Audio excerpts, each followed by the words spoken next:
sama gars yi nuyu naa leen ziar leen mbaa yéen si jàmm bu baax alhamdulilah tey nag damaa ñëw di leen indil vidéo Cheikh Bara Ndiaye bi nga xamante ne defoon na ko fa nii ci gannaaw mu doon wax ci ki nga xamante moo di BFM Gadiaga nag ku ne xam ne Cheikh Bara Ndiaye moo ko génnee mu ngi génne si jamono ba mu waxee Amadou Ba li nga xam ne la ko wax ca plateau jàkkaarloo ba yaa naa ci biir koor gi la ak la PM Ousmane Sonko si la Cheikh Bara Ndiaye génneel li nga xam ne moo di moo BFM Gadiaga nag tey fekkee di nga déglu journal ci mercredi bi ku ne dégg nga ne BFM Gadiaga dañ ko convocation boobu nag laa bëgg ngeen xam lan moo ko waral loolu nag mu ngi bàyyi ko ci BFM Gadiaga bi Cheikh Bara Ndiaye doon wax maanaam damay teg Cheikh Bara Ndiaye ngeen déglu ko après ma tegal leen vidéo Xalaat TV bi nga xamante ni def nañ ko ci tey ngeen xam la dëgg-dëgg lu waral convocation bi kon nag mbokk yi je vous en prie ñi dem. mooy bu bugaan bi rek. léegi bu Youssou Ndour laa bëgg a jàngat mooy. dafa ñëw Macoumba Beye wax déformé carrément propos FMI. waaw maanaam FMI ne lii la mu ne du lii lee la. te moo ko tey dégg na wolof dégg tubaab moo ko tey. TFM ñëw jaar fa. RFM jaar fa L'Obs jaar fa. kon da ngay xam ne tayif la ak kompaloo. ñu jóge ca maanaam BFM Gadiaga ñëw toog di saaga. waaw saaga yi nag ak loolu benn la. ah BFM mooy BFM Gadiaga waaw mooy BFM Gadiaga. waaw BFM Gadiaga damay ñaan ñëppit moom nañ koy wooyee BFM Gadiaga ba mu wax lu leer ci BFM bi rek. waaw ndax mënoo di accuser nit ñi ba noppi yor sunu lu weng te mënoo cee wax. BFM Gadiaga. waaw BFM Gadiaga rek. waaw mooy BFM moom bu ñu ko waxee ci réew mi. kenn la. 2AS Média ñoo annoncé que ni le directeur général du CICES ñu gën ko xam ci turu Justin Correa dafay porter plainte Badara Gadiaga ñu gën ko xam ci chroniqueur ci benn télé de la place muy TFM dans l'émission Jàkkaarloo. Il faut savoir que moom le directeur général du CICES Justin Correa bi mu jëlee fonction fekk na ay irrégularités yu bari ci bërëb boobu noonu muy CICES fi ñuy organiser foire bi chaque année. bi mu njëkk a jibal waxoon na ko ci fin 2024 bi que y a plusieurs titres fonciers benn ci problème yi mu njëkk a fekk foofu mooy lu jëm ci wàllu suuf si dafa fekk ay particuliers ay personnes yoo xam ni dañu bénéficier wu ay titres fonciers ci biir CICES alors que du yoon et mi ngi doon annoncer que dafay annoncer une plainte contre ces personnes là dina saisir les autorités compétentes yi yëngu ci wàllu suuf pour xam ces personnes là par yan yoon par quelle voie la ñu bénéficier wu terrain yooyu noonu ba am ci des titres fonciers. Donc là c'est un problème l'autre problème aussi au niveau du CICES mooy defoon nañ fi ay audit ci wàllu personnel bi ñi fa nekk di liggéey et loolu bu ñu jëlee benn rapport muy rapport de la Cour des comptes bu 2017 ci benn rapport public bu ñu fësaloon dañu defoon des audits parce que rapport Cour des comptes du yem rek ci wàllu xaalis ñaata lañ détourné est-ce que ni ñuy utiliser xaalis bi jaar na yoon mais dafa am des audits yoo xam dafa concerner personnel bi doomi aadama yi nekk ci barab ba di fa liggéey di fa daan say doole. donc ci rapport Cour des comptes bu 2017 bi dañu def des audits sur le personnel ñiy liggéey ci biir CICES benn ci mbir yi ñu nemmeeku mooy masse salariale bi maanaam ñi fay fayee ko ci koom dafa bari boo xoolee li centre bi am ci xaalis alal boo jëlee par exemple 2014 49,53% presque 50% ci ressource CICES dañ koy fayee ay salaire xaalis loolu dafa bari trop. te bu ñu xoolee lan moo ko waral parce que dafa am ay recrutement yaa ma neex da ngay nekk ci benn bërëb Ismaïla dafay gérer benn direction Buri Jaxate amul benn compétence ci domaine bi jàngam soriwul wala diplôme yi ñuy laaj pour occuper certaines fonctions amu ko Ismaïla casé ko fa bu dee poste boobu noonu dafa laaj ay diplôme Buri amu ko Buri jéem a def ay njaajam ba ñu dugal ko foofu noonu donc rapport bi dafa soulever cas yu mel noonu ñu ci bari ñu ñuy recruter woon CICES ci période boobu noonu dañu leen recruter ci ay conditions yu xaw a doy waar. mu am benn rubrique bu ñu tuddee production de faux diplômes par des agents dafa am ay agents ñu jël CICES ci rapport bu 2017 bi yoo xam ni dañu produire ay faux diplômes ñu cité ci ay tur kenn ki di wuyoo ci turu Badara Gadiaga nekkoon jamono jooju moom ñi ngi ko recruter woon en tant que responsable de la régie générale à la DET division études et travaux ci loolu lañ ko recruter woon ci jamono jooju ci lan lañ ko recruter dañ fa laaj diplôme Badara Gadiaga dafa présenter benn photocopie BFM brevet de fin d'études moyenne moom la présenté pour ñu recruter ko te diplôme bi sax dañ ko légaliser mi ngi ko légaliser woon le 15 septembre 2003 à la commune d'arrondissement bu Biscuiterie loolu la diplôme bi fësal diplôme bi buñ ko jàngatee mi ngi nekk diplôme numéro 11939 bi nga xam ni nee na mi ngi ko am en 1998 moom Badara Gadiaga ci centre d'examen bi nga xamante ne nii mooy Blaise Diagne bi auditeurs yi ou bien enquêteurs yi defee seen investigation boo présenté diplôme dañuy dem ci les services compétents ñi nga xam ne ñoom ñooy caytu wàllu examen ak concours fii ci Sénégal auditeurs yi ou bien les enquêteurs dem saisir direction des examens et concours pour xool diplôme bi Badara Gadiaga présenté ba ñu recruter ko jël ko CICES mu fay liggéey en tant que responsable ndax diplôme bi baax na bi ñu saisiree direction des examens et concours li mu xamle mooy numéro 11939 bu année 1998 bi Badara Gadiaga présenté existé wul année boobu noonu 98 ci centre d'examen bi nga xam ne mooy Blaise Diagne maanaam année bi Badara Gadiaga wax ni la am BFM année 98 ci centre Blaise Diagne année boobu noonu numéro 11039 bi mu wax ni mooy diplôme am amu fa lu tax boo jëlee centre Blaise Diagne numéro yi mi ngi yem ci 2173 foofu la numéro candidat yi numéro diplôme yi foofu la yem 2173 moom mu jéggi ba 11939 donc centre Blaise Diagne c'est out bokk ci ça n'existe pas mais gars yi arrêté wuñ seen investigation peut-être mun nañu rafet jot mun nañ jàpp ne xëy na Badara Gadiaga mun na juum mun na jàpp ne Blaise Diagne la amee BFM mais xëy na mun na ko amee feneen gars yi xóotal investigation yi mais ñu gis ni numéro diplôme bi mu présenté 11939 bi ci année 98 bi am na numéro bu am la mais numéro bi mi ngi concerné beneen nit moom diplôme bi Badara Gadiaga wax ni moo ko moom te kooku ma nga ca centre d'examen bu lycée Alpha Molo Baldé bu Kolda c'est-à-dire que moom diplôme mu jàmbur numéro diplôme mu jàmbur la utiliser ba ñu recruter ko li nga xam fi nga xamante ni nii mooy CICES bi loolu weesoo enquêteurs yi defuñu seen audit bàyyi noonu def ko ci rapport yem ci déedéet enquête bi dafa ne le directeur général ki fa nekkoon jamono yooyu ñu ne ko na engager une procédure pour faux usage de faux contre ces personnes là parce que du Badara Gadiaga c'est am na yeneen ñaari nit ñu ne nañ leen toppee ci wàllu yoon faux usage de faux ñi nga xam ne dañu jëfandikoo ay njuuj njaaj loo xam ne du dëgg ay tappale la usurpation la pour ñu recruter leen foofu pour ñu topp leen depuis lors bon dégguñ ci dara en termes de poursuite amuñ ci aucune information concernant cet aspect là directeur bi mu ñëwee yii yëpp la fekk ci biir direction bi des scandales sur le personnel yi nga xam ne ñooy liggéeyee fi nga xamante ne nii mooy CICES ay scandale aussi si wàllu foncier ay nit yu am ay titres fonciers yoo xamante ne nii waruñu ko am ci biir CICES du dëgg du yoon te ñooñu dañuy brandir des titres fonciers yoo xam ne dañ leen ko jox donc loolu lépp le directeur bi annoncé ne daf ciy def ay topp nee naa du rek Badara Gadiaga y a d'autres personnes yi nga xam ne ay titres fonciers la ñu am biir CICES y a d'autres personnes yoo xam ne aussi dañ leen di tudd ci wàllu faux usage de faux parce que dañu présenter des diplômes yoo xamante ne nii amul donc loolu la directeur bu bees bi di wuyoo ci turu Justin Correa ne da koy topp ci wàllu yoon ngir ñu xam ñooñu noonu lan la yoon di teg seen kaw wala est-ce que dina am suite par rapport ak topp yooyu noonu xëy na loolu dañ koy bàyyi ak ñi nga xam ni seen xam-xam dafa màcc ci wàllu yoon. Ismaïla ban lecture nga ci daal di def par rapport ak diplôme boobu nga xamante ni daf ko daal di wane te wérul. waaw mais lecture bi ñu ci def mooy Badara Gadiaga dafa encaissé salaire bu mu méritowul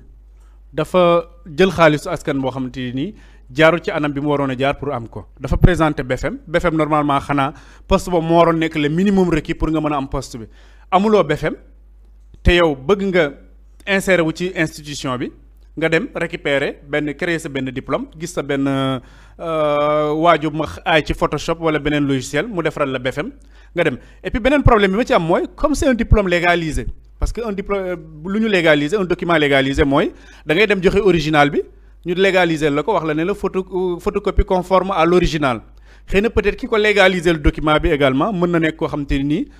il n'a pas prêté attention wala itam comme gis na rek c'est un document comme ça xëy na àggul ci mën a dem vérifier ndax le diplôme est bon ou pas day ñëw rek jox ko mu légaliser ko wane que ni la copie elle est conforme à l'original loolu c'est un problème beneen problème bi mooy buri wax na ko mais enquêteurs yi dañu joxe des recommandations yi ñu joxe mooy ñu topp la monsieur Gadiaga pour faux et usage de faux mais lan moo tax toppuñu ko période boobu noonu lan moo tax amul benn poursuite boo xam ne xew na ci parce que yàgg nañu xam ni Badara Gadiaga diplôme bi mu joxe CICES pour liggéey fa c'est un faux diplôme numéro diplôme bi numéro jàmbur la diplôme mu jàmbur la mais lan moo tax depuis lors kenn topp ko kenn waxu ci dara xaalis bi mu encaissé d'une manière illégale lan moo tax kenn laaju ko mu rembourser ko loolu noonu aussi c'est une question boo xam te war nañ ko poser wu. Badara Gadiaga tey c'est une personnalité publique boo xam ne ni tey il tire sur tout ce qui bouge et qui concerne le gouvernement c'est un élément mais du pouvoir. Peut-être à l'époque bokkoon na ci yeneen parti ak yu demee noonu après gis nañ li nga xam te moom moo nekk rapprochement bi am entre parti bi ne woon avec l'APR ba ci moom sax mu dugg ci biir APR et tout mais tey le vrai problème mooy est-ce que tey man Ismaïla Seck su ma nekkee defkatu ñaawteef quel que soit ñaawteef yi may def nu mu mën a toll tant que maa ngi xalamal ñi nga xam te ñoom ñoo di le pouvoir est-ce que man kenn du ma toppee dara parce que loolu mooy la réalité Badara Gadiaga auditeurs yi nee nañu kii dañ ko war a topp. Faux et usage de faux kenn topp ko mais c'est quoi la pertinence de ces rapports parce que tey Cour des comptes ak yeneen organes yooyu mënuñu topp nit li ñu mën a def bu ñu enquêter établir les faits wax lii ak lii nii la dem dañuy joxe des recommandations maintenant c'est aux autorités compétentes ministère de la justice ñoom ñoo war a saisir ci dossier bi enclencher des poursuites ñoom seen liggéey yem na ci bi ñu defee rapport bi ba pare def ay recommandations ci biir rapport bi parce qu'ils ont eu des éléments yu wóor leer naññ que ni lii moo xew kii dafa def détournement de deniers publics kii dafa def usurpation kii dafa def faux en écriture publique et cetera mais à chaque fois il y a pas de suite donc c'est quoi la pertinence de ces rapports même mën nañ poser wu question bi bu fekkante ni il y a pas de poursuite combien de rapports moom le président Diomaye avec son gouvernement bi ñu door agsi au pouvoir xëy en un temps record ñu publier ndoo rapport yëpp parce que les rapports étaient disponibles dañuy jox des pré-rapports aux autorités y compris le président de la République mu gis le contenu du rapport xam lan moo ci nekk ba pare après il décide de ne pas publier parce que aussi ça il faut le dire ñoom ñooy décider publier ou pas donc am na foo xam te ni foofu la prérogative corps de contrôle bi yem mais li xewoon mooy y avait des gens yoo xam te ils se permettaient de tout ñi ànd ak ñoom ñi leen xaw a jege sax waxuma ñu nekk au cœur des affaires mais ñi leen xaw a jege sax lu leen neex def après du mujj fenn Ka Badara Gadiaga également man c'est un mauvais exemple pour tous les Sénégalais pour les jeunes nit koo xamante ne nii da nga dem trafiquer diplôme ñu jox la poste boo méritowul ngay fayeeku salaire après on braque les caméras sur toi les projecteurs sur toi tous les jours t'as un temps d'antenne di wax ci télé ak yoon alors que yow t'es un mauvais exemple kooku noonu dañu la waroon a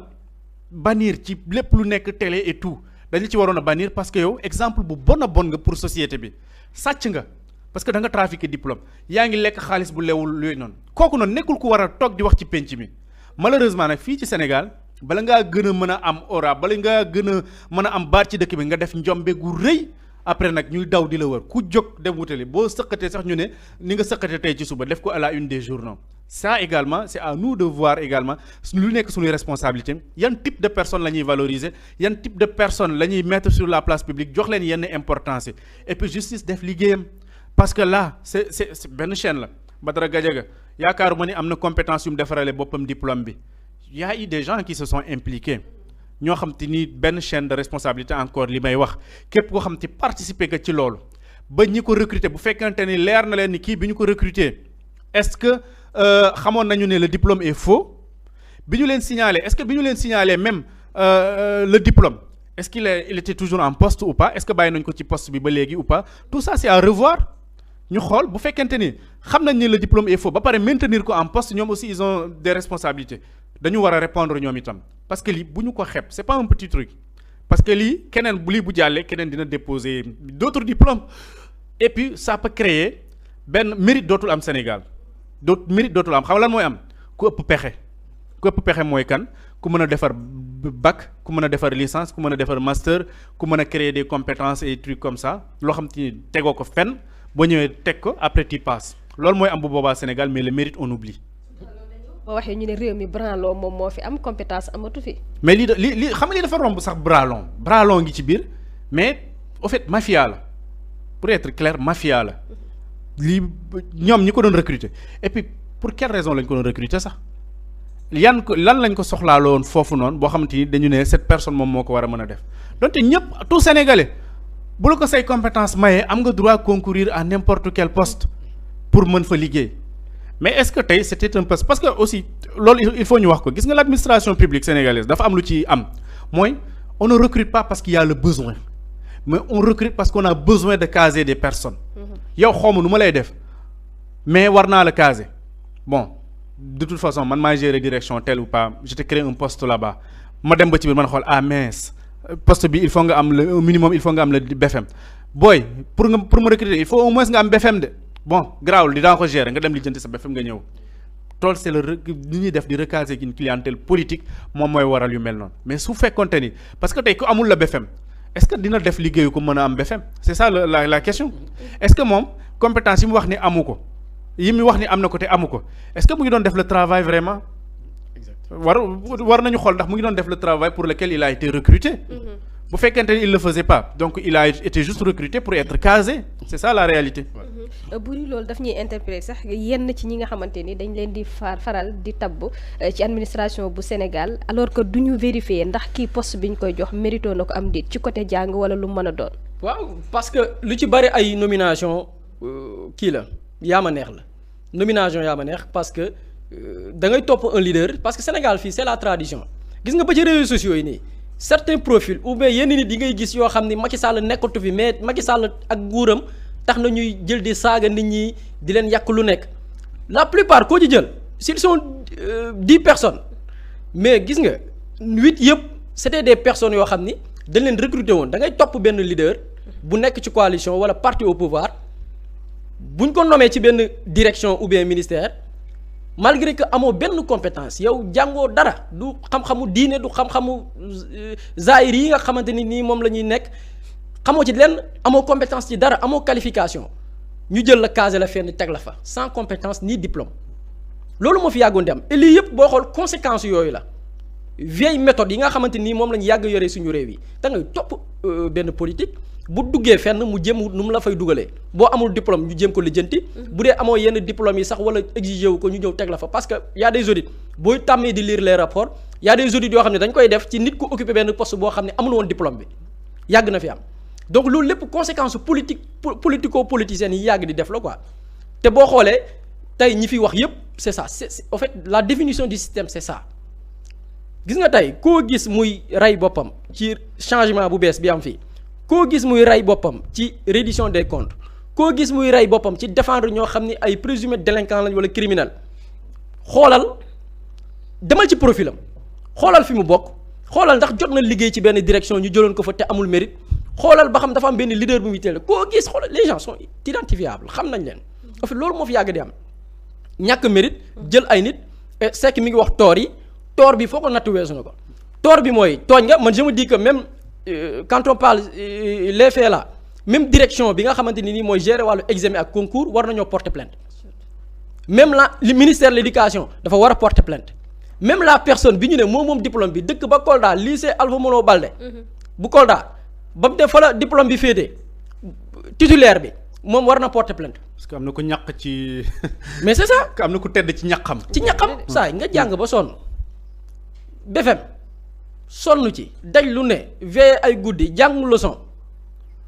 xañ sa bopp yu bari ba am diplôme benn waay toog fële yow bi ngay jàng di wut diplôme bi nga topp taaxuraani xumbali yow kooku ñëw tey jël sa diplôme defar ci jël sa numéro diplôme defar ci usurper li nga xamante ni nii mooy sa lijaasa mais loolu c'est grave moom laay wax mérite dafay posé wu mérite bi mooy tey poste boobu mu occupé woon est-ce que amul keneen ku ko gën a mérité est-ce que kooku mu sàcc diplôme am borom numéro diplôme bi est-ce que gënu ko woon mérité ñaata tort la ñu posé la ñu causé ñi nga xamante ne nii mooy ces personnes là yi nga xam ne ñoo waroon occuper certaines responsabilités ñu xañ leen ko en fait c'est ça la définition du système. tey coow li muy bari Sénégal actuellement c'est parce que y a des gens qui étaient là sans mérite parce que système bi dafa amoon ñu mu arrangé Sénégal dafa nekkoon ci benn anarchie boo xamante ne nii lu nekk fi amoon et je pense que tey avec cette vague là c'est que wax na ko démb c'est une belle opportunité pour tegaat réew mi ci yoon yii yëpp mu mën a dissuader ces personnes là mu mën a dissuader ba ci ñi fi nekk man dama jël exemple souvent ci ñi fi nekk ba ci ñi fi nekk am des parce que tey le président mën a am une vision claire am son agenda bëgg a wéer ci gouvernance am ci jubal jubanti le premier ministre mën na am ay éthique mën na am déontologie mën na am ay principes yu mu gëm kazaalika yenn ministères yi mais mën na ci am ñenn ñu jubadi ñu nekk ci biir parce que ko sekk wax na ko dem on est tous des sénégalais ah c'est-à-dire que gars yi jugee gu amul sénégalais bu jugee fee ñëw cëpp ñun ñëpp on est des mêmes familles on est des mêmes localités ñoo bokk li ñuy fan ñu ci bari boo xool ñooy nduroo ay jikko am na ci mën na jubal jubanti mais am na ci ñoo xamante ni nii mais seen vision ak seen gisin mais leneen la donc lii dafay permettre ñu dissuader ces personnes là des directeurs généraux des ministres je parle pas de l'ancien régime mais actuel yiy prétendre verser wu ci yu mel nii recruter des gens yoo xam ne amuñu benn compétence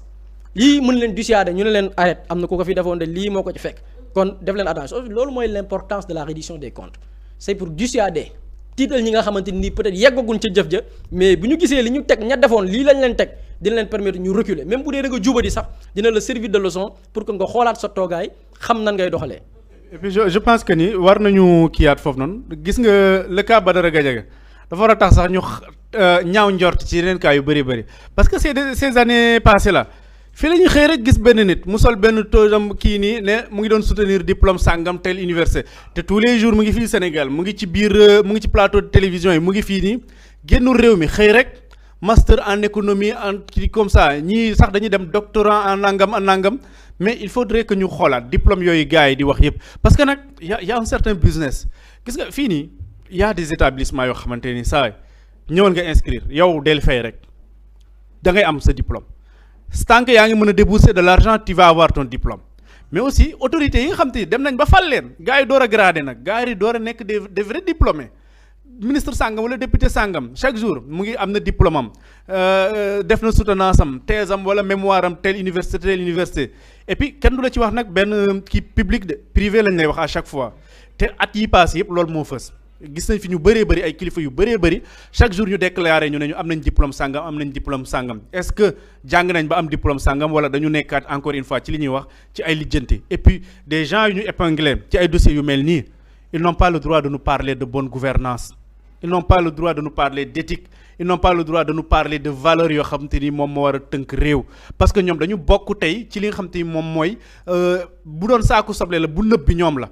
ñoom ñi nga xam te bu ñu leen bàyyee ci biir société bàyyi leen ci biir système bi dañuy investir ñëpp la ñuy investir parce que ñoom tàmm nañ di def ay pratiques yu bon te ku ci ànd ak ñoom ñu def loola ko ñooñu noonu gis nga bu ñu wax gestion des affaires publiques dañu war a noppi waruñu sax fekke fu ñu koy waxee dañu war a neutre maandu ci loolu noonu parce qu'ils sont de très mauvais exemples yoo xam te nii dañ leen jàpp loxo ci poche donc je pense que ni nag on va voir est-ce que dinañ rembourser ou pas est-ce que préjudice bi nga xam te nii causé nañ ko nit ñi est-ce que dinañ leen ci topp ou pas parce que itam li ma wax sànq rek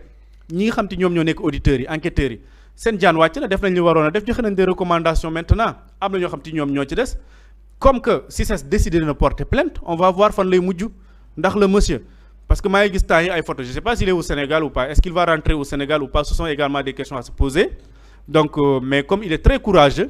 xam naa dina ñëw affronter gars yi dem wuyu ji wax leen pourquoi mu trafiquer le BFM. et que les gens n'essayent pas de politiser le truc mais ils vont essayer quand même. Bon, ouais, il faut que. jaa ngeen jëf mbokk yi mu nga kon yéen ko déggee noonu BFM Gadiaga kon loolu moo tax ñu convoqué ko kon nag day wax rek attention Cheikh Bara Ndiaye en tout cas daal Cheikh Bara Ndiaye moom di leen ko moytu bu baax gars yi dañoo naan am ndongo daara bi ne ci télé yi di wax lu ko neex waaye xanaa tey de bi ñu gisee lii dañu xam ne ndongo daara di wax lu ko neex kon nag gàcci ngaalaama Cheikh Bara Ndiaye waaye gàcci ngaalaama waa Xalaat TV saa su nekk li nga def léegi ba am solo ci askan wi ñu ngi diggan am gars yi ne ci pegg yi di leen sànni ay xeer ay xaj laa ko woon tuddee sax waaye nag ñooñu du seen maas ñun da ngeen a bàyyi ak seen i maas yi nga xamante ni ko Maître Ngagne Demba Touré waxee woon rek ak Jean Michel ñooñu ñoo leen di tontu yéen ëpp ngeen di tontu ak ñooñu kon jaa ngeen jëf ci liggéey boo xam ne yéen a koy liggéey am na solo di leen wax ngeen continuer ñu ngi seen gannaaw di leen bàyyi xel saa su nekk waaye di jaajëfal Cheikh Bara Ndiaye moom it taxawaayam am na solo ci askan wi jaa ngeen jëf mbokk yi kon ba beneen yoon incha allah.